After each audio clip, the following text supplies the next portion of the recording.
How's it going, guys? My name's Wilson. Everybody's very anxious for 2019 free agency to begin, as we'll turn on notifications waiting for Woj bombs. The next couple days will certainly be epic. But let's take a look back at some of the most impactful NBA free agent signings each year since 2000. Before we start, this video is sponsored by Amino. You guys know I love making videos talking passionately about NBA basketball, and I'm very happy to announce I partnered up with Amino. The app allows you to join which type of communities you're interested in engaging with other audiences on your passions, and now the app has introduced a story feature for content creators, which are short form stories, well thought out topics. Unlike other social media platforms, these stories don't disappear. You can always rewatch them anytime you like. I just launched a new series of NBA content. We're on YouTube. A lot of my videos are over 6 minutes long and doesn't always fit with the short form. On Amino, I just uploaded a brief video on 5 of the most underrated free agents. If you want to give me a follow, check out my quick ticks on the NBA, where I will continue to be publishing stories. Once you download the app, you can find me by typing in Wilson Tsai. The link is also in the description below. I think you guys will absolutely enjoy it. Now back to the video. Summer 2000, the decision of the great Tim Duncan, where his final choice came down to 2 teams. Either stay with San Antonio,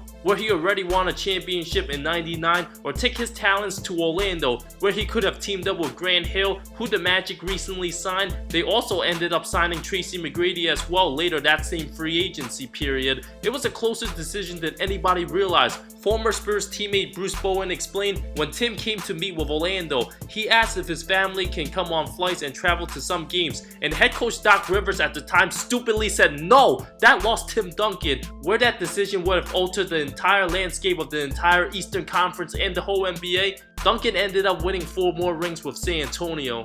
The 2001 offseason, Michael Jordan returning to the NBA for the second time after retiring for 3 years, despite him saying he was 99.9% certain he would never play another NBA game. The greatest player all time had nothing left to prove, but signed a 2-year $2.03 million deal, but was 38 years old at the time, increased the Wizards' win total from 19 to 37, officially retired for the final time at age 40.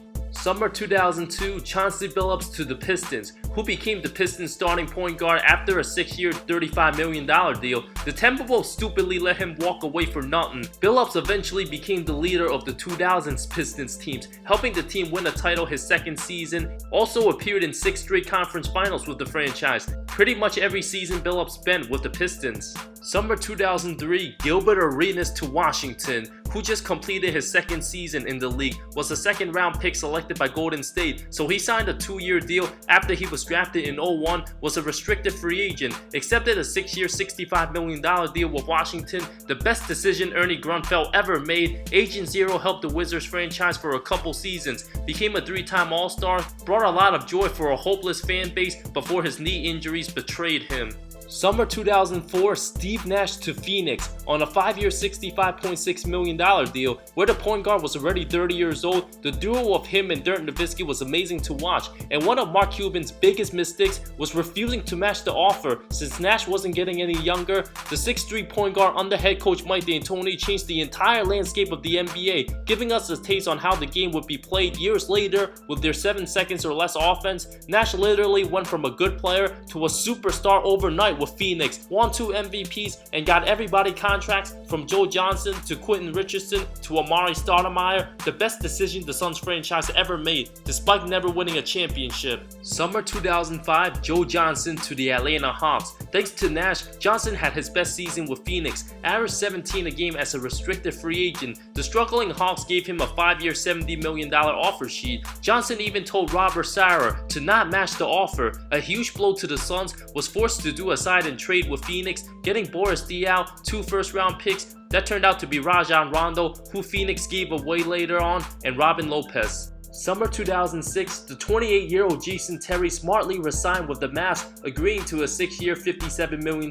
deal, was on the open market for barely 12 hours. A quick conclusion which heavily paid off, leading Dallas to a championship 5 years later. A great decision for Mark Cuban, where Ben Wallace was the biggest name that summer. He signed with the Bulls but was already past his prime, was traded to the Cavs less than 2 seasons later. Summer 2007, the Sonics' Rashard Lewis decided to sign with the Orlando Magic Magic, leaving Seattle, where the 6'10" forward was coming off his best scoring season of 22.4 points, received a 6-year contract worth over $110 million to team up with young All-Star center Dwight Howard, left Seattle on a sign-and-trade for a second-round pick and receiving a trade exception. Lewis played a major role, hitting timely shots, made the finals in 2009 as an All-Star. Everyone forgot about free agency in summer of 07 because it was headlined by crazy trades, with Lewis's ex-teammate Ray Allen and Minnesota Timberwolves superstar Kevin Garnett taking their talents to Boston.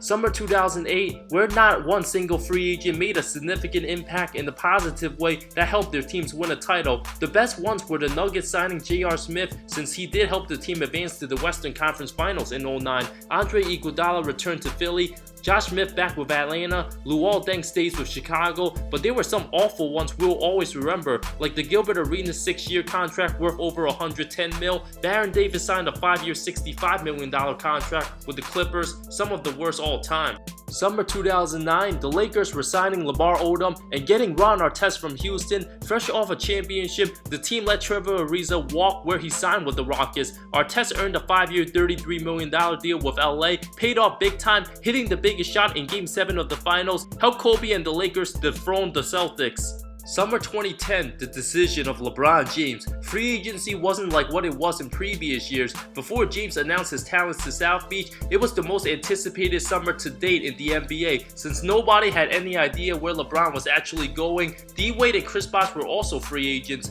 and many seem to forget Dirk Nowitzki resigned with the Mavs, Amari Stoudemire took his talents to New York, Carlos Boozer to the Bulls, a summer the NBA will never forget, headlined by the one and only LeBron James.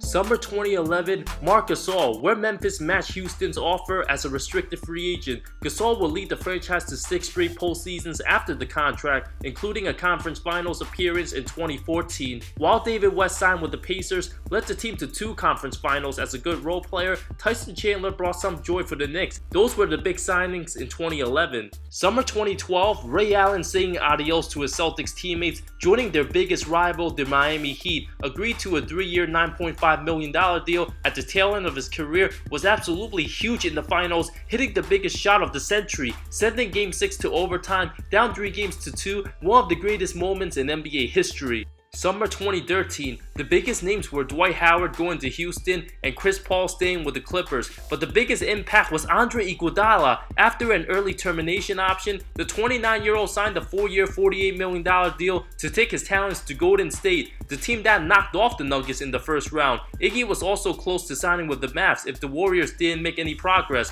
but GM Bob Myers came in clutch, shifting the expiring contracts of Richard Jefferson, Andres Biedrins, and Brandon Rush. Little did we know, a dynasty was in the making. Summer 2014, the return of LeBron James to the Cavs, agreeing to a 2-year $42.1 million deal, had unfinished business to take care of. With the addition of Kevin Love traded from Minnesota, James led the team to a championship the season after he came back. Summer 2015, LeBron James agreed to resign with the Cavs on a 2-year worth $47 million deal, which shouldn't really count. There was no question James would remain in Cleveland, so I would have to go with the Spurs, who made an excellent move signing LaMarcus Aldridge on a 4-year worth $84 million. San Antonio would easily make the playoffs the following 4 seasons, while Anthony Davis signed 5 years with the Pelicans, Kawhi Leonard 5 years with the Spurs. Now both are with different teams. Dame Lillard signed 5 years with Portland. Summer 2016, Kevin Durant shocking the world, taking his talents to Dub Nation, signed a 2-year worth $54.5 million deal. Golden State would win the title the following 2 seasons. Durant would capture back-to-back finals MVPs. Summer 2017,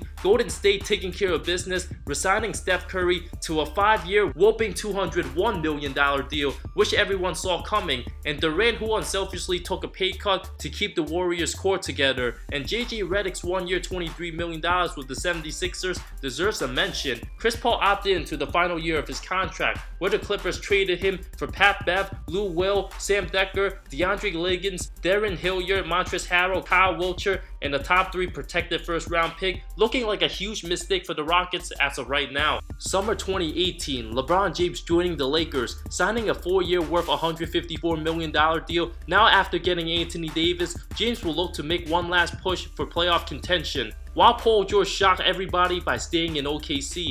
In 2019, we'll soon find out about the decisions from Kawhi Leonard and Kevin Durant, Those two will likely have the most impact going forward. Thank you so much for watching this video. I love all of you. See you next time.